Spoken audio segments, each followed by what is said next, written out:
तो topic start कर रहे हैं। आज हम लोग देखेंगे नॉन मेटल का रिएक्शन ऑक्सीजन के साथ। Reaction of non metal with oxygen. Reaction of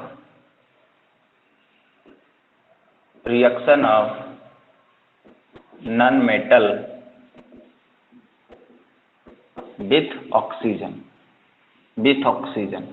कल आप लोगों ने क्या पढ़ा था? जब कोई मेटल ऑक्सीजन के साथ रिएक्शन करता है तो क्या बनाता है? मेटल का ऑक्साइड। क्या बनाता है? Metal oxide.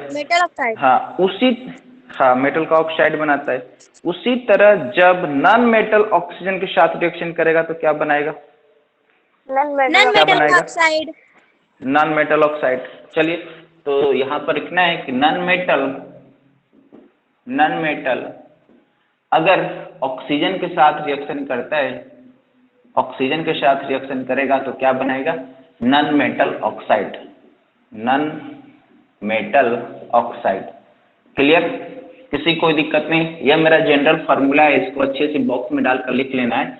जब कोई नॉन मेटल को ऑक्सीजन के साथ रिएक्शन करवाएंगे तो नॉन मेटल का ऑक्साइड बनेगा। उसी तरह नॉन मेटल का ऑक्साइड बनेगा जैसे हम किसी मेटल को ऑक्सीजन के साथ रिएक्शन करवाए थे तो मेटल का ऑक्साइड बना था।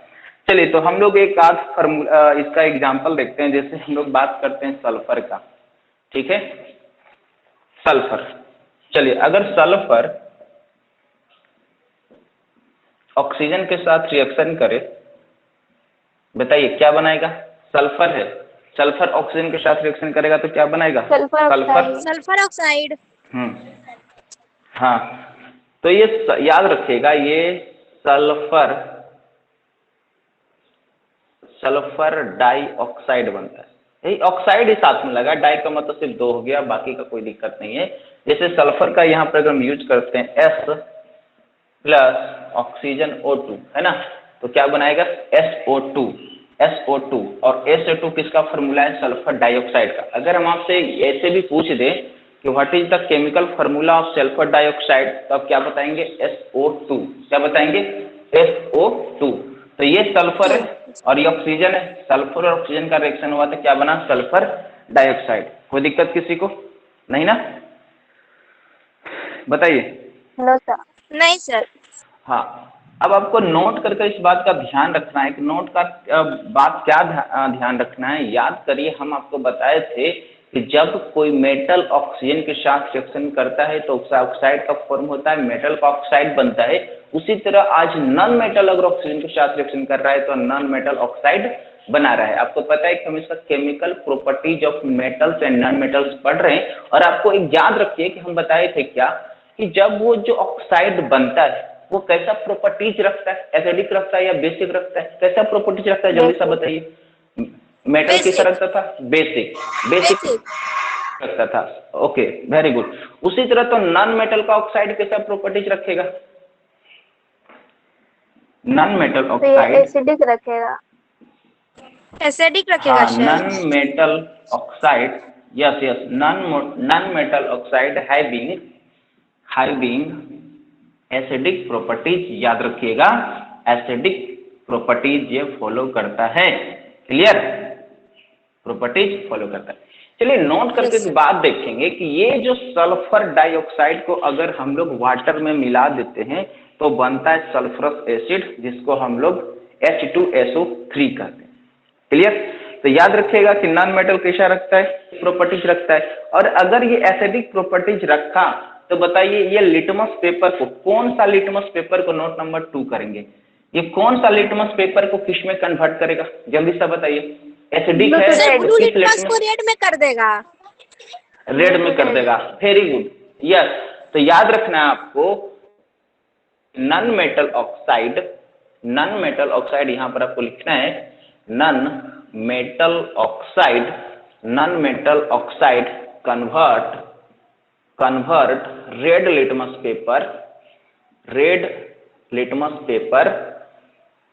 सॉरी रेड बोल रहे हैं, blue litmus paper. Blue litmus paper into red. हाँ, इनटू रेड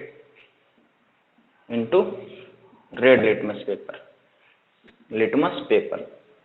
देखिए हम ये लाइन इसलिए लिखवाएं कि आपको तो ये पता है कि एसिड क्या करता है, एसिड क्या करता है कि ब्लू लिटमस पेपर को करता है ना। कहीं कहीं क्वेश्चन अगर आपको ऐसा देखने को मिल जाएगा कि non metal oxide litmus paper पर कैसा इफेक्ट डालता है। डायरेक्ट आपको क्वेश्चन ये नहीं बोला कि वो एसिडिक है या बेस है, लेकिन आपको तुरंत समझना चाहिए कि नॉन मेटल ऑक्साइड खुद अपने आप में कैसा है, एसिडिक है। और अगर एसिडिक है, अगर वो एसिड है, इसका मतलब है कि वो ब्लू लिटमस पेपर को किस में कन्वर्ट करेगा, रेड में। और आपको याद करने के लिए, आपकी कंफ्यूजन दूर करने के लिए हमने आपको बताया था कि ब्लू मतलब बेस, यानी कि आपको अगर बेस चाहिए तो याद रखिएगा वो पेपर कुछ भी हो, वो आपको रेड को ही कन्वर्ट किस में करना है, ब्लू में, क्योंकि बी से ब्लू और बी से बेस। क्लियर? इतना तक तो क्लियर हो गया ना सब कुछ? इसको नोट कर लीजिए, इसको मिटाते हैं। Yes sir.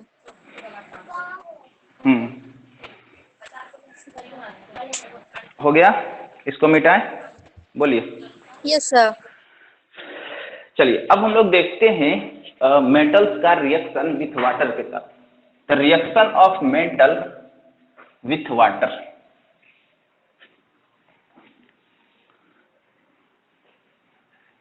चलिए देख लेते हैं इसे। अब टॉपिक बनाइए रिएक्शन ऑफ मेटल। इसका भी बारी बारी से हम लोग देख चेक कर लेते हैं। Reaction of metal, reaction of metal with water. Clear? तो अगर मेटल है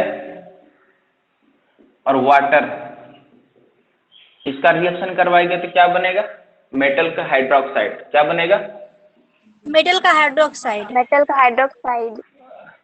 मेटल हाइड्रोक्साइड, हाँ। चलिए मेटल हाइड्रोक्साइड, अगर मान लेते हैं आपके सामने, अगर हम ले लेते हैं सोडियम। सोडियम कैसा है? मेटल है। सोडियम को वाटर के साथ रिएक्शन करवा देंगे तो क्या बनाएगा? Sodium hydroxide NaOH। क्या बनाएगा? NaOH। NaOH। और याद रखिएगा ये NaOH का नेमिंग क्या है? Sodium hydroxide. अगर हम आपसे पूछे कि सोडियम हाइड्रोक्साइड का फॉर्मूला क्या होता है तो क्या बताना है आपको? NaOH। हाँ, याद रखिएगा सोडियम को जो वाटर के साथ रिएक्शन करवाया जाता है तब बनाता है सोडियम हाइड्रोक्साइड। क्लियर? कोई दिक्कत नहीं है? यस। नहीं। हाँ, लेकिन अब नोट कर आपको लिखना है क्या नॉन मेटल वाटर के साथ रिएक्शन करता है। आप याद रखिएगा सिर्फ मेटल ही एक ऐसा प्रॉपर्टी है जो वाटर के साथ रिएक्शन करेगा, लेकिन नॉन मेटल कभी भी वाटर के साथ रिएक्शन नहीं करता है। ठीक है? इसलिए आप नोट, हाँ, इसलिए आप नोट कर लिख दीजिए कि non metal do not react with water. Non metal do not react with water. ये एक नया चीज आपके सामने आ रहा है जो आपको सबसे ज्यादा ध्यान रखने वाली बात है। ये एक एक्सेप्शनल केस है, और जब भी केमिस्ट्री या फिजिक्स में एक्सेप्शनल केस अगर आपको देखने को मिलता है तो उस पर बच्चों को थोड़ा सा ज्यादा ध्यान देने की जरूरत है, क्योंकि वो क्वेश्चन ज्यादा से ज्यादा फ्रेम होने का चांस रखता है। ठीक है? तो अभी आपने क्या पढ़ा? अभी देखिए आपको थोड़ा सा 2 मिनट में समराइज कर देते हैं। हम लोग स्टार्टिंग से बात करते हैं कि मेटल्स नॉन मेटल्स। हम लोग चैप्टर स्टार्ट किए तो सबसे पहले फिजिकल प्रॉपर्टीज देखे थे, उसके बाद हम लोग केमिकल प्रॉपर्टीज पढ़े थे। सबसे पहले हम लोग chemical properties of metals non metal में क्या पढ़े थे? वैलेंस के बारे में। हम लोग वैलेंस डिसाइड कर पा रहे थे कौन एलिमेंट्स मेटल है या कौन नॉन मेटल है। उसके बाद हम लोग जस्ट उसके बाद आगे पढ़े थे नॉन मेटल का रिएक्शन ऑक्सीजन के साथ होता है तो क्या बनता है, तो सॉरी मेटल का अगर ऑक्सीजन के साथ रिएक्शन होता है तो क्या बनता है? Metal oxide. हम लोग उस पर क्वेश्चन देखे थे। उसके बाद हमने क्या देखा कि जब नॉन मेटल का रिएक्शन ऑक्सीजन के साथ होता है तो क्या बनता है? तो नॉन मेटल का ऑक्साइड बनता है ना। उसके बाद मैंने जाना कि मेटल का ऑक्साइड है जो कैसा प्रॉपर्टीज रखता है? बेसिक प्रॉपर्टीज रखता है। बेसिक प्रॉपर्टीज रखता है तो इसका मतलब है कि वो रेड लिटमस पेपर को किस में कन्वर्ट कर देगा? ब्लू में। क्लियर? ये बातें सबको समझ में आ रही है? उसके बाद हमने पढ़ा कि नॉन मेटल का रिएक्शन अगर ऑक्सीजन के साथ होता है तो बनाएगा नॉन मेटल का ऑक्साइड, और वही नॉन मेटल का ऑक्साइड कैसा प्रॉपर्टीज रखता है बताइए, एसिडिक। एसिडिक रखने का सीधा सा मतलब है कि अब वो ब्लू को किसमें कन्वर्ट करेगा, रेड में, है ना। अब हम लोग जस्ट पढ़ें कि मेटल अगर रिएक्शन करे ऑक्सीजन, अगर मेटल रिएक्शन करे वाटर के साथ तो क्या बनेगा, तो metal react with water then form metal hydroxide, क्या बनाएगा, मेटल का हाइड्रोक्साइड। लेकिन आपको सबसे ज्यादा जो ध्यान रखने वाली बात है कि नॉन मेटल को कभी मेटल हाइड्रोक्साइड बनाएगा नहीं। आपको बस ये बात ध्यान रखना है कि नॉन मेटल कभी भी वाटर के साथ रिएक्शन नहीं करता है। क्लियर, इतनी बातें तो सबको समझ में आ रही है। इतना चीजें आपको बार बार चीजों को रिवाइज करते रहेंगे कि आपको क्लास में एकदम पूरी तरीका से याद हो जाएगा, है ना। अब सबसे बेस्ट प्रॉपर्टीज रखने वाले हैं कि रिएक्शन विथ एसिड। जब कोई मेटल एसिड के साथ रिएक्शन करता है तो क्या बनाता है, वो चीजें हम लोग समझते हैं अब, ठीक है। चलिए, reaction of metal with acid कर दीजिए यहां, विथ एसिड। चलिए, एसिड, एसिड ये याद रखिएगा, ये थोड़ा औरों की तुलना में थोड़ा इम्पोर्टेंट ज्यादा है, इसलिए इसको हम थोड़ा VVI का नाम रखते हैं। Reaction of metal with acid, यानी अगर मेटल का एसिड के साथ किया जाए क्या बनेगा, याद रखिएगा, साथ रिएक्शन करेगा तो एसिड तो क्या बनाएगा, साल्ट बनाएगा, क्या बनाएगा, साल्ट बनाएगा। ये बात याद रहेगा ना आपको, एकदम चीजें आपको अच्छे से याद रखनी चाहिए। चलिए हम लोग देखते हैं मेटल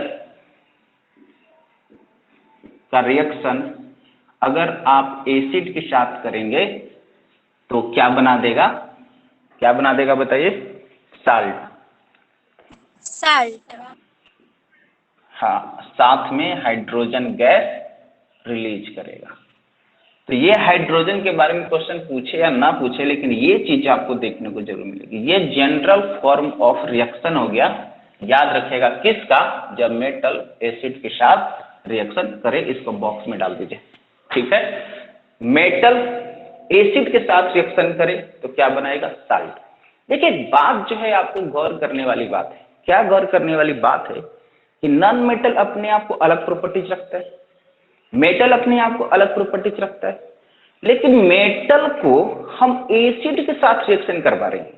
इसका सीधा सा क्या मतलब है, याद करिए कि मेटल नॉन मेटल का जो ऑक्साइड बनता था वो कैसा प्रॉपर्टीज रखता था, याद करिए, नॉन मेटल का ऑक्साइड कैसा प्रॉपर्टीज रखता था छोटी, अरे बताओ ना जल्दी, कैसा रखता था नॉन मेटल का ऑक्साइड, एसिडिक रखता था, एसिडिक रखता था, एसिडिक रखता था। अब वही मेटल को हम एसिड के साथ रिएक्शन करवा रहे हैं, इसका मतलब कहीं ना कहीं नॉन मेटल को है, मेटल जो है उसको कहीं ना कहीं नॉन मेटल के साथ कंबाइन करने की कोशिश कर रहे हैं। कंपोजिशन तो कहीं कहीं मेटल और नॉन मेटल ला रहे हैं ना। तो अपने दिमाग में थोड़ा सा याद रखिएगा कि मेटल नॉन मेटल का कंपोजिशन फाइनली रिएक्शन कर क्या बना देता है, साल्ट बना देता है, क्या बना देता है, साल्ट। क्लियर, तो याद रखिएगा अगर क्वेश्चन आपसे एग्जाम में पूछे कि when metal react with acid then what is form, और आपको ऑप्शन में डाला हुआ रहेगा 3 4 5 चीजें, तो उसमें आपको क्या ढूंढना है, साल्ट को ढूंढना है, क्या ढूंढना है, साल्ट। क्लियर, हाँ चलिए इस पर एक दो एग्जाम्पल लेते हैं। आइए हम लोग एक एग्जाम्पल की बात करते हैं, जैसे मान लेते हैं मेटल का एग्जाम्पल मैग्नीशियम, ठीक है। अगर मैग्नीशियम का रिएक्शन एसिड यानी हाइड्रोक्लोरिक HCl से होता है तो क्या बनाएगा, Mg प्लस HCl, क्या बना देगा, MgCl2, magnesium chloride, MgCl2। Clear, MgCl2 और साथ में हाइड्रोजन गैस रिलीज करेगा, याद रखिएगा हाइड्रोजन गैस, है ना। ये Mg क्या है, मैग्नीशियम, मैग्नीशियम, और ये क्या है, हाइड्रोक्लोरिक एसिड, हाइड्रोक्लोरिक एसिड, ठीक है। ये क्या बन गया, मैग्नीशियम क्लोराइड, मैग्नीशियम क्लोराइड, और ये हाइड्रोजन गैस। तो अभी जस्ट आपको बताए थे कि जब कोई मेटल एसिड के साथ रिएक्शन करेगा तो साल्ट बनाएगा, और साथ में कौन सा गैस रिलीज करेगा बताइए, हाइड्रोजन गैस रिलीज करेगा, बताइए था ना, कौन सा गैस रिलीज करेगा, हाइड्रोजन गैस रिलीज करेगा। हाँ, तो जब हाइड्रोजन, तो इसी तरह देखिए मैग्नीशियम क्या है, मेटल है, वो किससे रिएक्शन कर रहा है? एसिड से, क्योंकि HCl, और HCl का नेम क्या होता है? Hydrochloric acid. क्या होता है नाम? Hydrochloric acid. तो जब ये हाइड्रोक्लोरिक एसिड से रिएक्शन किया तो क्या बनाया? Magnesium chloride. क्या बनाया? Magnesium chloride. यानी यही मैग्नीशियम क्लोराइड के साथ साथ इसने क्या रिलीज किया? आप देख सकते हैं ये मैग्नीशियम और ये क्लोरीन एक साथ कंबाइंड हो गया मैग्नीशियम क्लोराइड, लेकिन ये हाइड्रोजन गैस जो है क्या हो गया? बाहर रिलीज कर दिया गया। क्लियर? यहां तक किसी को दिक्कत है कि तो बताइए। दिक्कत नहीं ना? ठीक है।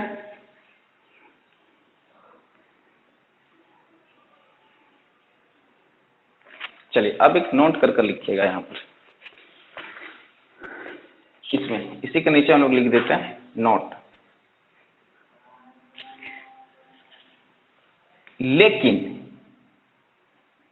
आप ये बात ध्यान रखिएगा, जो लेस रिएक्टिव मेटल है, लेस रिएक्टिव मेटल का मतलब है कि वैसा मेटल जो ज्यादा रिएक्टिविटी नहीं रखता है। अगर ज्यादा रिएक्टिविटी नहीं रखता हो तो आसानी से रिएक्शन कर पाएगा? बताइए, नहीं कर पाएगा। जिससे हम लोग बात करते हैं गोल्ड की। बात किसकी करते हैं? गोल्ड की।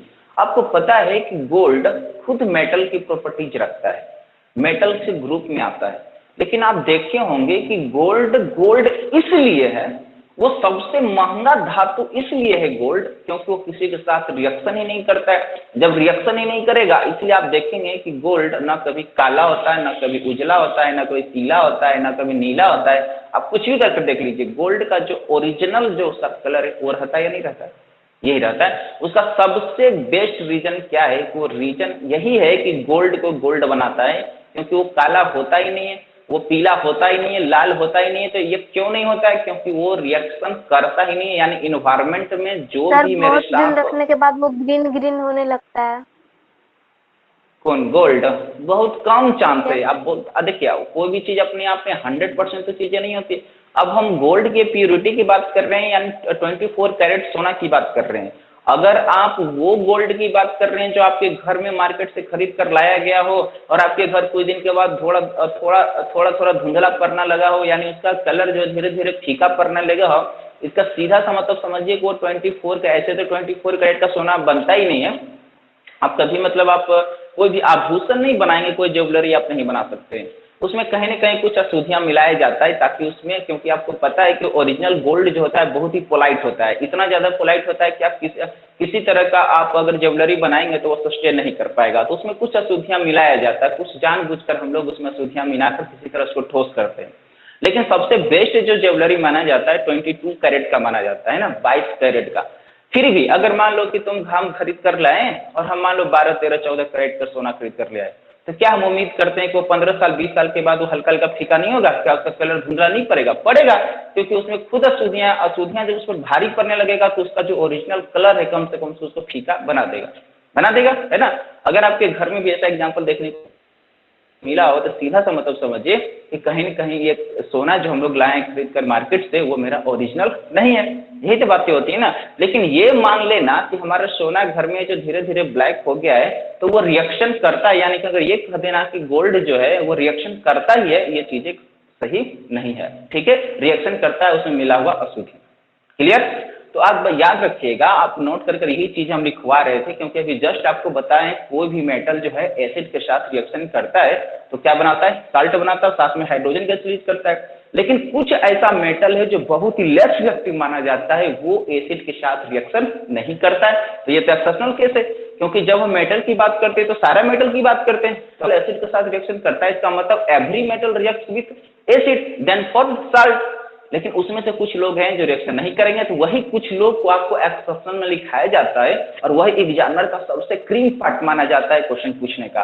तो जो भी एक्सेप्शन आपको जैसे ही केमिस्ट्री में देखने को मिले तो उस पर सबसे ज्यादा बच्चों को फोकस करनी चाहिए। बातें समझ में आ रही है सबको? अरे क्लियर ना? साउंड आ रही है? एक बार जल्दी सा बता दीजिए। Yes sir. हाँ, तो आपको चलिए, तो आपको लिख देना है यहाँ पर कि द लेस रिएक्टिव, नोट कर less reactive metals, less reactive metals, याद करना ये चीजें, थोड़ा सा ध्यान देने वाली बात है। लेस रिएक्टिव मेटल्स लाइक, अब एग्जाम्पल कुछ दे रहे हैं हम लोग, like copper, gold, copper, silver, silver and gold not do not react with acid। और इसमें सबसे ज्यादा बेस्ट जो है गोल्ड है ना। यानी अगर हम बात करें सबसे लेस रिएक्टिविटी की, तो सबसे लेस रिएक्टिविटी किसका है? गोल्ड का है। ठीक है, किसका है? गोल्ड का। उसके बाद किसका है? सिल्वर का। उसके बाद किसका है? किसका है? कॉपर का। ठीक है, बात समझ में आ रही है? अगर खराब भी होगा तो सबसे पहले चांस किसका है अपना कलर बदलने का? कॉपर का। उसके बाद चांस किसका है? सिल्वर का।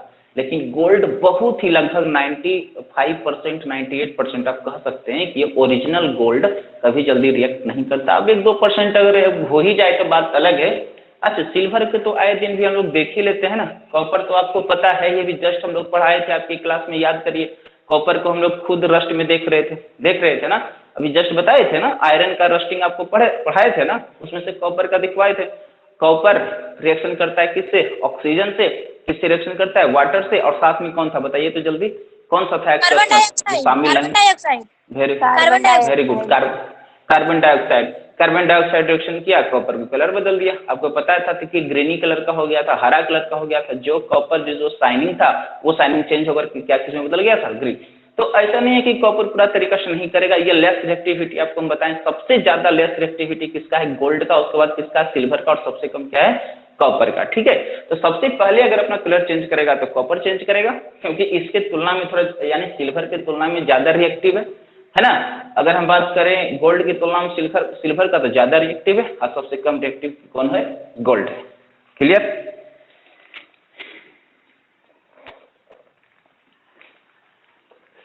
हो गया ना? मिटा दें इसको। चलिए अब नोट कर इसमें जस्ट, हाँ, नोट नंबर 2 अब लिखिएगा। हालांकि इसको हम बता भी दिए हैं, लेकिन फिर भी आपके नोट्स में लिखवा देते हैं, ताकि जब भी आप नोट्स को रिवाइज करें तो एक बार आपकी आंखें वहां पर जरूर जाए, ताकि ये दिमाग में रहे। बस आंखें ये जाए ना कि आपको हम ये बता दिए हैं जस्ट कि जब भी मेटल एसिड के साथ रिएक्शन करता है तो साल्ट तो बनाता ही बनाता है, साथ में कौन सा गैस रिलीज करता है? Hydrogen gas. तो इसको भी पॉइंट कर कर लिख लीजिए। पॉइंट नंबर 2 नोट में, पॉइंट नंबर 2 पर आइए। व्हेन मेटल reacts with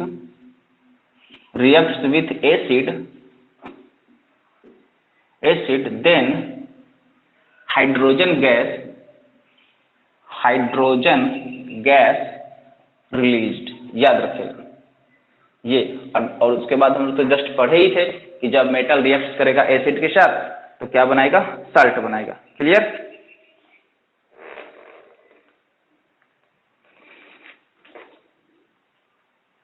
हो गया? कोई दिक्कत नहीं है? चलिए, अब आपके मन में ये सवाल आ रहा होगा कि सर अभी तो जस्ट हम लोग पढ़े कि मेटल का रिएक्शन एसिड के साथ हो तो क्या बनाता है। तो अभी आपने बताया कि जब भी मेटल एसिड के साथ रिएक्शन करेगा तो साल्ट बनाएगा, और साल्ट के साथ साथ क्या रिलीज करेगा? छोटी हाइड्रोजन गैस रिलीज करेगा।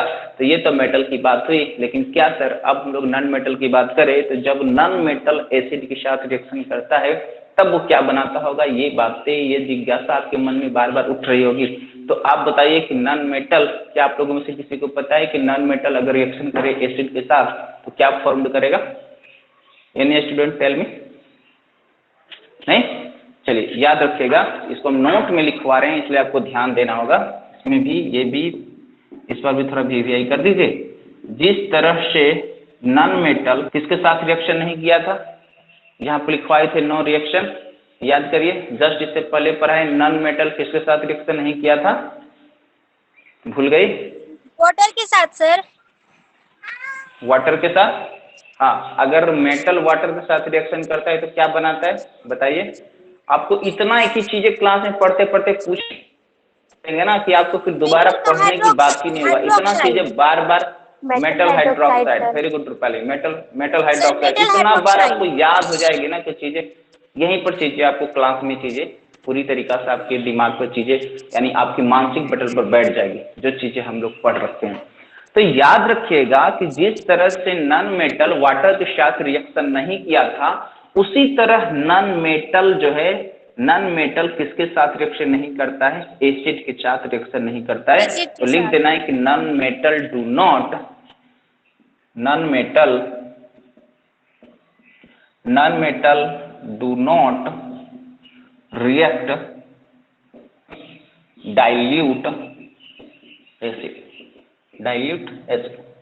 तो नॉन मेटल के आगे एक जनरली लगा दीजिए, जनरली, GENERALLY, जनरली लगा दीजिएगा, ठीक है। क्योंकि जनरली ऐसा देखा जाता है कि नॉन मेटल इतना आसानी से एसिड के साथ रिएक्शन नहीं करता। एक आध एक्सेप्शन आपको आगे देखने को मिलेगा, और इसमें टर्म हमने जोड़ा है डाइल्यूट एसिड, है ना। डाइल्यूट एसिड का मतलब क्या है? वो एसिड जो है घुला हुआ हो, किस रूप में हो? सॉल्यूशन के रूप में हो। किस रूप में हो? सॉल्यूशन के रूप में हो, यानी वो कहीं न कहीं घुला हुआ, हाँ, घुला हुआ फॉर्म में है, ठीक है। कोई दिक्कत यहाँ तक किसी को नहीं ना? हाँ, अब साथ में चीजों को कंपेरिजन करते जाइएगा, मेटल का नॉन मेटल का साथ साथ में, क्योंकि हालांकि हम इस चार्ट को अभी तो मेटल से नॉन मेटल से अलग अलग पढ़ा रहे थे। हम चाहते थे आपको ऐसे भी कर देते, चाहे आप भी इसे कर लीजिए, क्योंकि अभी लास्ट टॉपिक पढ़ेंगे इसका रिएक्शन में बेस के साथ।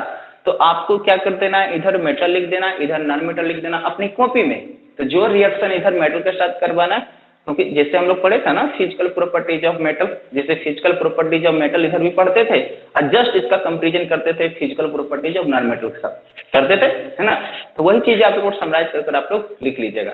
तो चलिए, अभी तक हमने पढ़ा कि जब, हाँ बोलिए। अभी तक का नोट्स तो लिख चुके हैं ना, कॉपी में। हाँ ठीक है, कोई दिक्कत नहीं है। आप एक बार, मतलब आपको क्या बताइए, नोट्स तो जैसे आप लोग लिख रहे हैं वैसे तो लिखना ही लिखना है, मतलब एक बार आसानी से याद करने के लिए। जैसे तुम अगर इसको समराइज करने की कोशिश करेगी, आप बहुत कम चीजों में समेटना चाहेंगे, तो क्या करेगी, अपने याद करने के लिए एक पेज और बना लिया, ठीक है। उस पेज में इधर केमिकल टॉपिक डाल दिए, chemical properties of metals and non metal, और केमिकल प्रॉपर्टीज इधर देखेंगे मेटल के साथ, इधर देखेंगे केमिकल प्रॉपर्टीज नॉन मेटल के साथ, बीच में लाइन खींच दीजिए। आप याद करने के लिए सारे डाटा को कलेक्ट कर आप एक पेज में समराइज कर सकते हैं। क्लियर? तो कर लीजिएगा। उसके बाद देखो, हाँ कॉपी में बगल में चिपका देना है। अगर नहीं करेंगे तो आपको एक जगह हम करवा देंगे, कोई दिक्कत नहीं है, ऐसे आप कर लेंगे, कोई दिक्कत नहीं है। चलिए, तो अब हम लोग देखते हैं रिएक्शन ऑफ मेटल। अभी एसिड के साथ देख रहे थे, अब किसके साथ देखते हैं? बेस के साथ देखते हैं। तो टॉपिक बनाइए, reaction of metal with base, with base, ठीक है।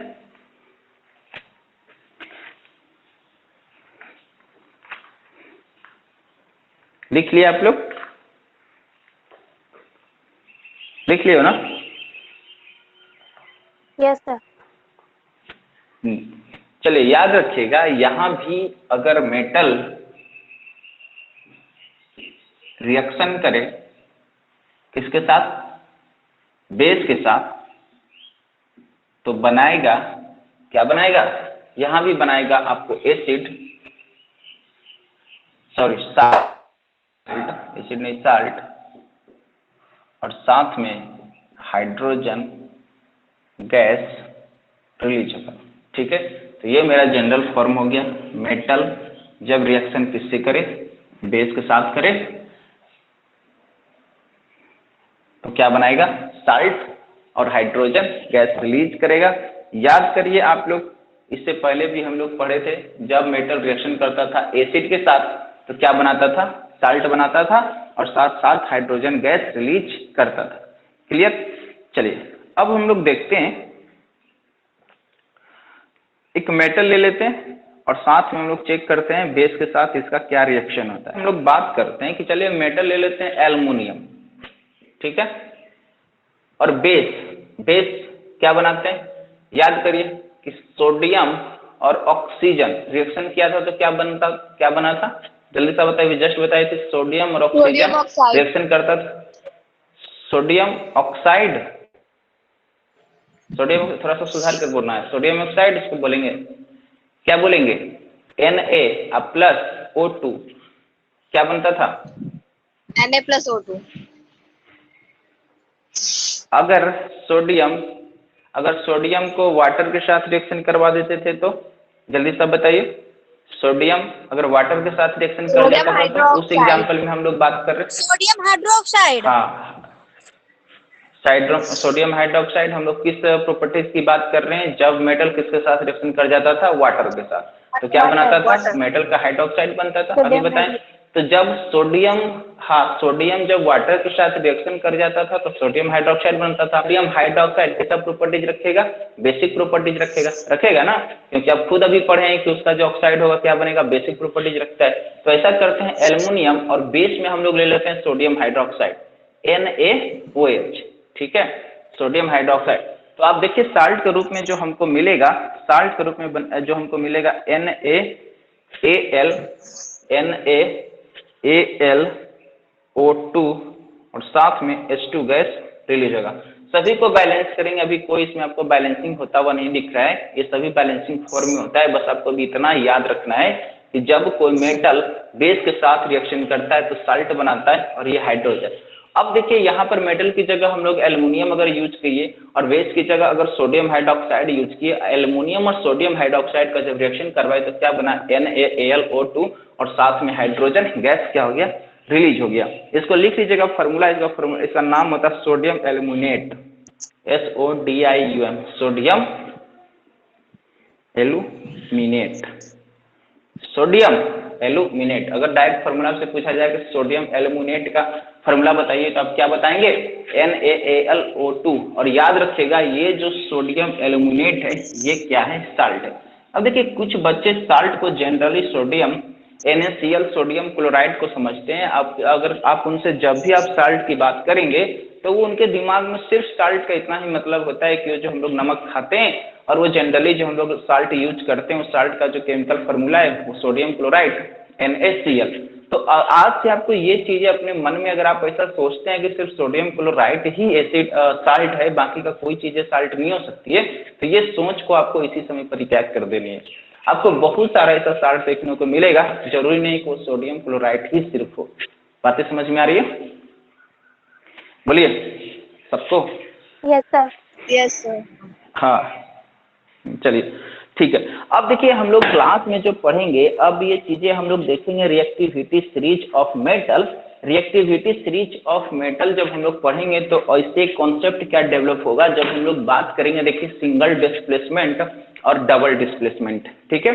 थोड़ा सा इस बात का ध्यान रखिएगा कि इसके बाद, इसके क्लास के बाद जो हम लोग पढ़ेंगे वो पढ़ेंगे रिएक्टिविटी सबसे पहले, या हम लोग बात करेंगे, इसमें एक चैन आपको पढ़ना है, उस चैन का नाम आपको पहले बता देते हैं कि आपके बुक में पढ़ना क्या है। हालांकि रिएक्टिविटी सीरीज ऑफ मेटल आपको बताएंगे, रिएक्टिविटी सीरीज ऑफ मेटल आपको बताएंगे, तो उसके बाद आपसे बात करेंगे कि ये सिंगल डिस्प्लेसमेंट क्या होता है और डबल डिस्प्लेसमेंट क्या होता है।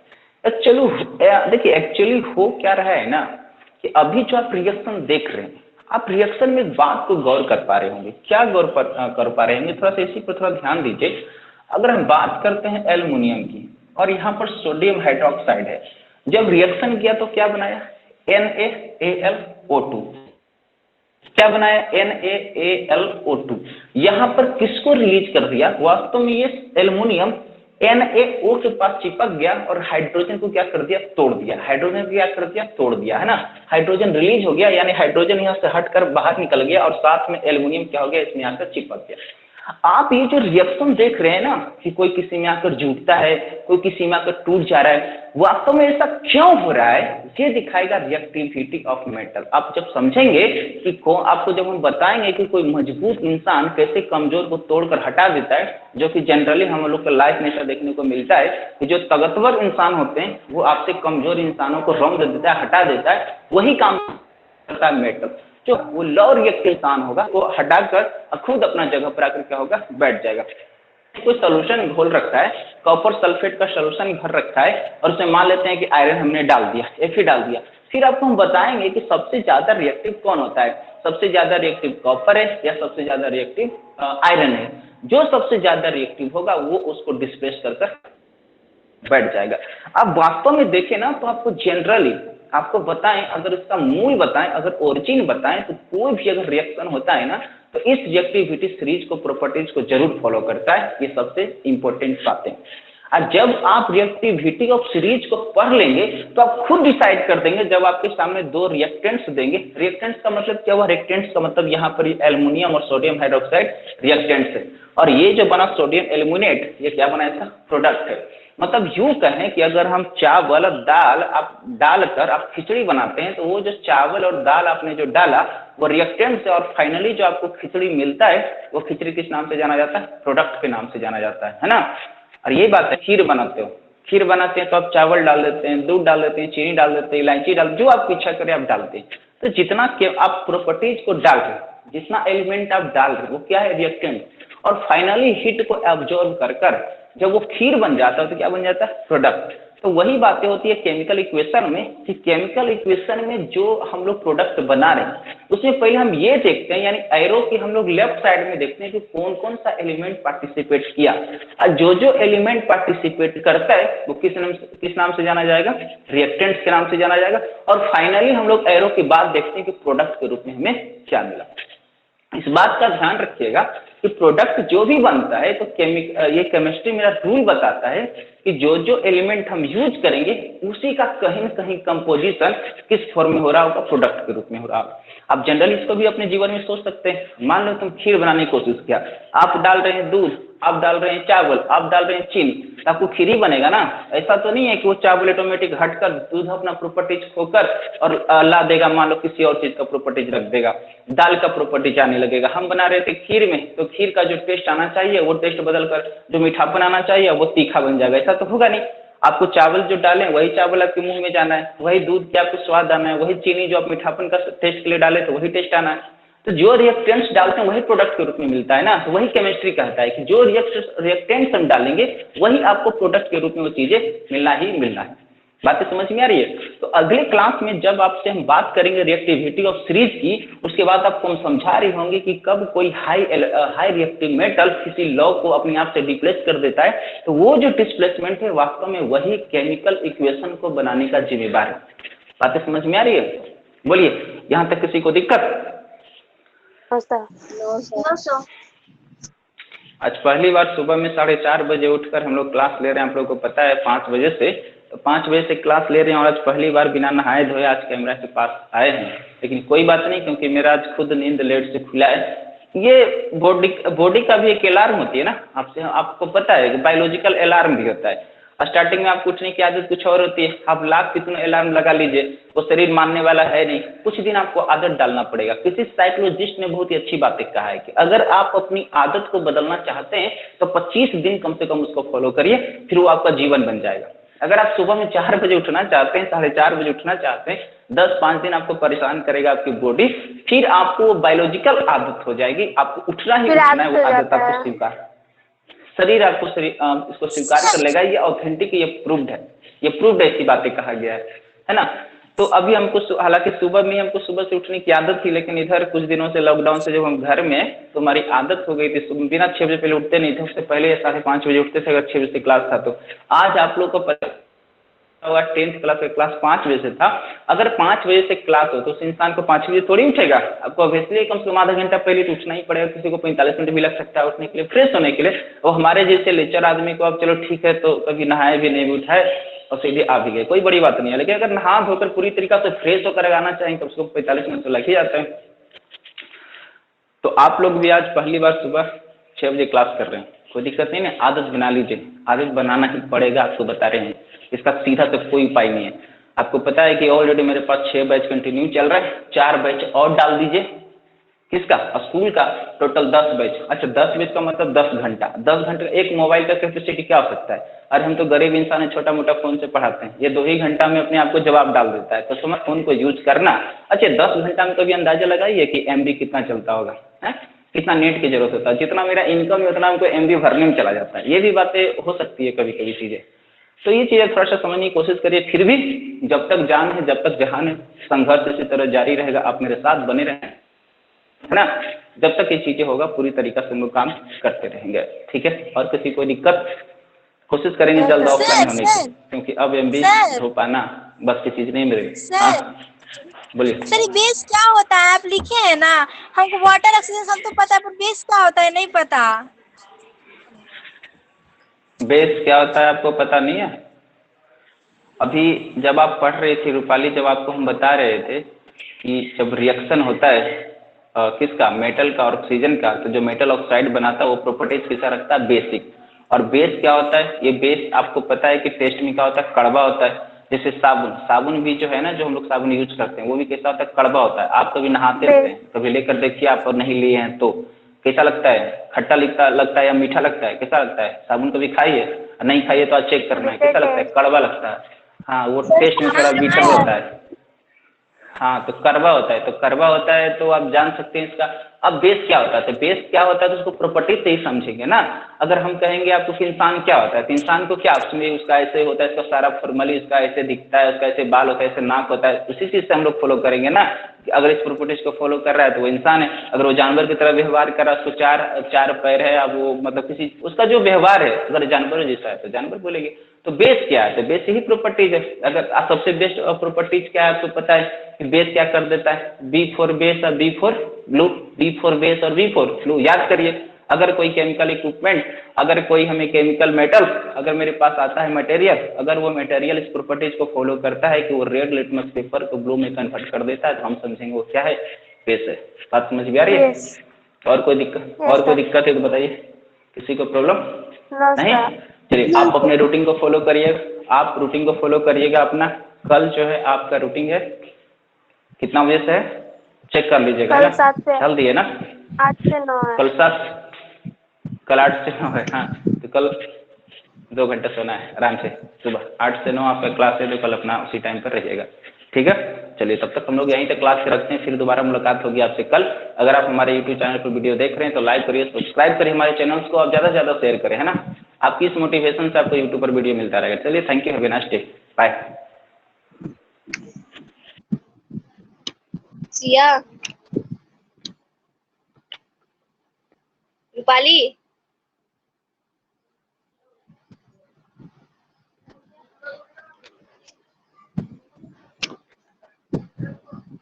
हाँ बोलो। सर फर्स्ट में कहाँ से, मतलब तुम ना फर्स्ट का टॉपिक जो सर लिखवाया है ना वो सेंड कर दो ना। तुम रिकॉर्ड में जाओ ना, सब पता चल जाएगा। तुम देखो जहाँ तुम जाती हो ना पढ़ने के लिए, तो वहाँ टेस्ट हुआ, रिकॉर्ड होगा, वहाँ जो सुन रही हो। Reaction of metal with water, यही ना लिखवाया सबसे पहले। हमको हाँ सर यही लिखवाया है। तुम रिकॉर्डिंग में जाओ ना सर, सब कुछ दिख जाएगा, सब कुछ जैसे हम लोग पढ़ते हैं ना, सब कुछ दिख जाएगा तुमको उसमें। सबसे पहले क्या लिखा है यही बता दो तो। Reaction of metal with water. हम लिखे नहीं है ना, हम रिकॉर्डिंग में ही जाकर लिखते हैं। उतना टाइम नहीं रहता है कि हम जल्दी जल्दी लिखवाए, सब पहले ही इरेज कर देते हैं। इसलिए तुम जिस ऐप पे पढ़ रही हो ना, इस पे हाँ वो हम कर वो तो हो लेंगे। जाएगा। ठीक है, ठीक है, ठीक है, बाय बाय। हाँ मैं तुम्हारे भाई। ओए टुकड़ी, ओए टुकड़ी, मुझे दे।